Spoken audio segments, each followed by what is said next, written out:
एक बुरी खबर है। फुलवारी गांव के पिंगला के रहने वाले गुजरे हुए माधव का बड़ा बेटा भुवन रात के 2 बजे गुजर गया है। मोहन के चाचा भुवन की मौत की खबर हर तरफ फैल गई है। फुलबारी के प्रधान थे वो। आम इंसानों की मुसीबतों में वो हमेशा साथ खड़े रहते थे। इस इलाके की शिक्षा की उन्नति में उनका योगदान कोई भी नहीं भूल पाएगा। इतने समाज सेवी, लोगों का भला करने वाले इंसान की मौत, ये बात इस इलाके में हर इंसान के लिए दुख की खबर बनी। मैं और मोहन, हमारी पहचान बचपन से थी और फिर हम इस रास्ते पर निकल पड़े। बिल्कुल ही सन्नाटा है, कोई भी कहीं पे भी नहीं है। हमारे ऊपर जिम्मेदारी दी गई है इस खबर को हर जगह फैलाने के लिए। पीछे वाले गांव में भी हम लोगों ने खबर दे दी है। अब सामने के गांव में जाऊंगा। हर तरफ के रास्ते पे थोड़ा सन्नाटा है और बड़े बड़े पेड़ पौधे भी हैं इस रास्ते के ऊपर। कुछ दूर जाते ही अचानक देखा कि 10-12 साल का एक छोटा बच्चा खड़ा हुआ है। उसने हाफ पैंट पहनी हुई है। उसको देखकर रोहन ने बोला, ए लड़के, इतनी रात गए तुम यहाँ क्या कर रहे हो? तुम्हें ठंड नहीं लगती? कपड़े क्यों नहीं पहने हैं तुमने? उस लड़के ने कोई जवाब नहीं दिया।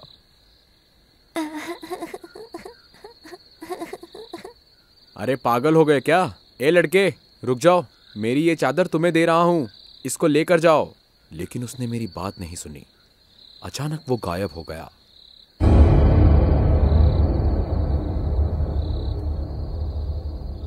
दोस्त, हम लोगों को शायद कोई वहम हुआ है। पर वो लड़का अचानक कहाँ गया? उसको ऐसे अंधेरे में छोड़ के जाना ठीक रहेगा?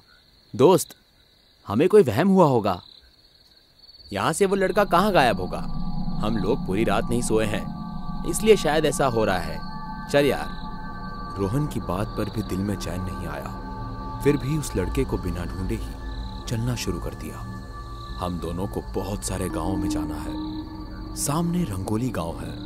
वहां पे जाके प्रताप को भुवन के चाचा की मौत की खबर सुनाकर फिर चलने लगा।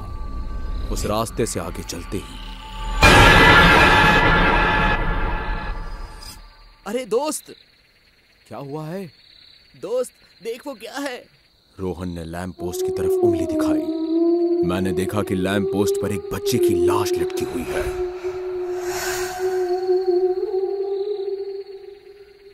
अरे, उस लड़के ने यहां पे आके आत्महत्या कर ली है क्या? अब हम क्या करें? रोहन, चल यार, कम से कम उस लाश को उतार कर आसपास के गांव वालों को खबर करें। लेकिन उसको नीचे लाएगा कैसे और वहां पे चढ़ेगा कैसे? और तभी मुझे चौंका कर उस लड़के की लाश ने बात की। मुझे नीचे लाने की जरूरत नहीं है, तुम लोग अपने काम पे जाओ, मैं खुद ही उतर जाऊंगा। हम लोगों के समझने में थोड़ी सी भी गलती नहीं हुई कि हम लोग आत्मा की पकड़ में आ गए हैं। हम जी जान लगाकर दौड़ रहे थे। थोड़ी देर तक दौड़ने के बाद लगा कि हम लोग सुरक्षित जगह पर आ गए हैं। थोड़ी सांस लेने के लिए रुके। शुक्र है बच गया। लेकिन तुरंत बाद ही रोहन जोर से चिल्लाकर ऊपर की तरफ उंगली करके गिर गया।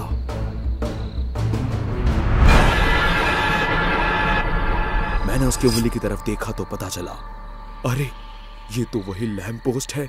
हम लोग इतनी देर तक भागकर फिर से उस लैंप पोस्ट के पास ही आ गए हैं।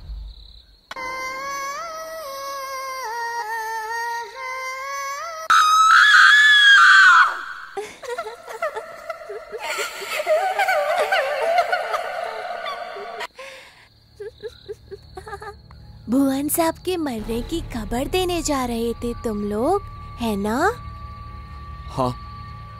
हाँ, वो गुजर गए हैं। सुबह हर जगह सबको पता चल जाएगा।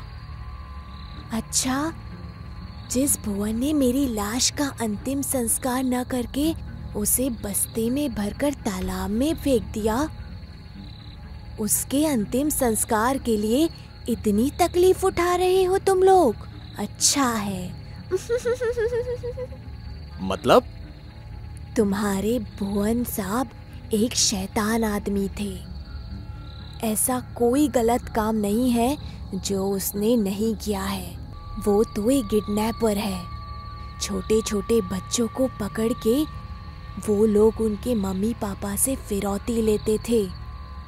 सिर्फ यही नहीं, जिन बच्चों के मम्मी पापा समय रहते फिरौती नहीं दे पाते थे, उन लोगों की किडनी, लीवर सब वो विदेश में स्मगलिंग करते थे। तुम लोगों का वो भुवन साहब बहुत सारे बच्चों का हत्यारा है और अभी इस इलाके का सम्मानित व्यक्ति है, विशिष्ट समाज सेवक है। क्या बात है ना?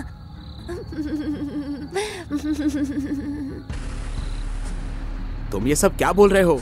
मेरे चाचा ऐसे नहीं हो सकते। मैं सच बता रहा हूँ। पापा के जाने के बाद मम्मी कैसे भी घर चला रही थी। पैसों की कमी थी, फिर भी हम जैसे तैसे जी रहे थे। लेकिन एक दिन उस शैतान भुवन की वजह से मेरा सब कुछ बदल गया। हमारे गांव में बैसाखी का मेला होता था। मम्मी ने मुझे 100 रुपए देके कहा कि मेले से घूम के आ। मैं खुश होते हुए मेले में जाने लगा। मेले में घुसते ही पहली नजर उस झूले पर गई। मैं जल्दी से उस झूले पर चढ़ गया। बहुत मजा आ रहा था, बहुत ही ज्यादा मजा आ रहा था। उस दिन झूले पे चढ़कर मैं बहुत खुश हुआ। लेकिन उतरने के बाद जब पैंट की जेब पर हाथ डाला तो पता लगा कि मेरे पास पैसे ही नहीं है। क्या रे, पैसे निकालने में इतनी देर लगती है? पैसे दे। पैसे? मेरे पैसे तो खो गए हैं। मैं आपको मम्मी से लाकर दे दूंगा। भाग यहाँ से चोर कहीं के। पैसा नहीं है और झूले पर चढ़ने आ गया है।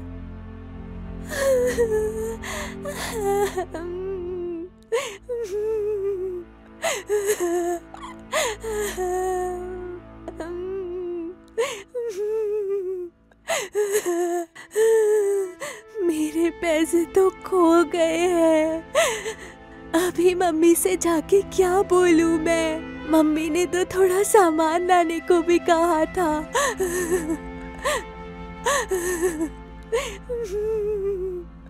क्या हुआ है बेटे? तुम रो क्यों रहे हो? मेले में जाके मेरे पैसे खो गए हैं। मम्मी ने बहुत तकलीफ से मुझे दिया था। अरे अरे, रोते नहीं रोते नहीं। तुम मेरे साथ चलो। तुम जो चाहोगे मैं तुम्हें दिला दूंगा, सब कुछ दिला दूंगा। तुम्हारी मम्मी के लिए भी एक सुंदर सा गिफ्ट खरीदूंगा। ठीक है, चलो मेरे साथ। सच में? हाँ हाँ, सच में, चलो। अच्छा, मैं खुशी खुशी गाड़ी पर बैठने को राजी हो गया। उसने मुझे गाड़ी पे ले जाकर बैठा दिया। गाड़ी पे बैठ के मैंने देखा वहाँ पर और भी 2 बच्चे थे जिनके हाथ पैर उन्होंने बांध रखे थे। मैं चीखना चाहता था पर मेरे मुंह को उन्होंने बंद कर दिया था। एक आदमी ने मेरा मुंह पकड़ लिया और कपड़े से उसे बांधने लगा। उसके बाद मेरे हाथ बांधकर आंखों पर भी पट्टी लगा दी और फिर मुझे भी गाड़ी के कोने में बिठा दिया। डर के मारे मैं बेहोश हो गया। होश लौटते ही मैंने देखा कि मैं एक अंधेरे कमरे में पड़ा हुआ हूँ। बहुत मुश्किल से उठकर बैठा मैं। उठ, चल। मुझे एक बड़े रूम में लेकर गए वो लोग। वहाँ पे बहुत सारे लोग थे और उनमें से एक चेयर पर बैठा हुआ था। वो कौन था पता है? वो आदमी तुम्हारा वो भुवन साहब था। ए, तेरे पापा क्या करते हैं? पापा नहीं है। माँ है? है। मम्मी गांव के कारखाने में काम करके घर चलाती हैं। अरे भाई, इन सब भिखारियों को कहाँ से उठा के लाते हो तुम लोग? जाके उसके पेट काट के पैसे लाने का बंदोबस्त कर। उसके बाद कुछ लोगों ने मिलके मुझे पकड़ के मेरा किडनी, लीवर सब निकाल कर मेरी लाश को बस्ते में भर के मुझे तालाब में फेंक दिया। ये देख, ऐसे ही मेरा पेट काटा था। देख देख, ऐसे काटा था। ऐसे काट के किडनी, लीवर निकाल लिया था। उसके बाद भी मैं जिंदा था, इसलिए ऐसे ही मेरा गला काट दिया। देख देख, देखना, ऐसे ही। उसके बाद से पूरी रात मैं यहीं पर भटकता रहता हूँ।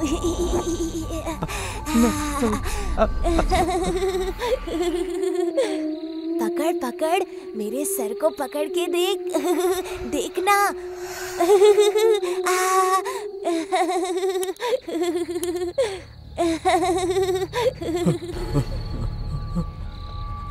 लेकिन हम लोगों ने तो तुम्हारे साथ कुछ भी नहीं किया, तो तुम हमारे साथ ऐसा क्यों कर रहे हो? तुम लोगों ने नहीं किया है ये मैं अच्छे से जानता हूँ, लेकिन तुम लोग मेरे खूनी के अंतिम संस्कार का इंतजाम कर रहे थे, ये मैं कैसे भूल जाऊं? बोलो, उस भुवन के अंतिम संस्कार में जितनी देर हो सके मैं होने दूंगा। तुम लोगों ने अनजाने में गलत काम किया है, इसलिए अब तुम लोग भी पछताओगे।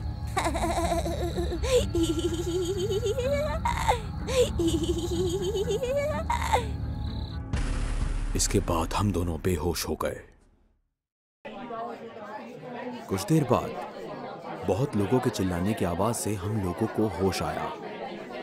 क्या हुआ? ये लोग ऐसे भाग क्यों रहे हैं? अरे भाई, क्या हुआ है? बाद में सुना कि भुवन साहब की लाश चोरी हो गई है और वो कभी भी नहीं मिला। हम लोगों को समझने में देर नहीं हुई कि कौन उस लाश को चोरी करके ले गया है।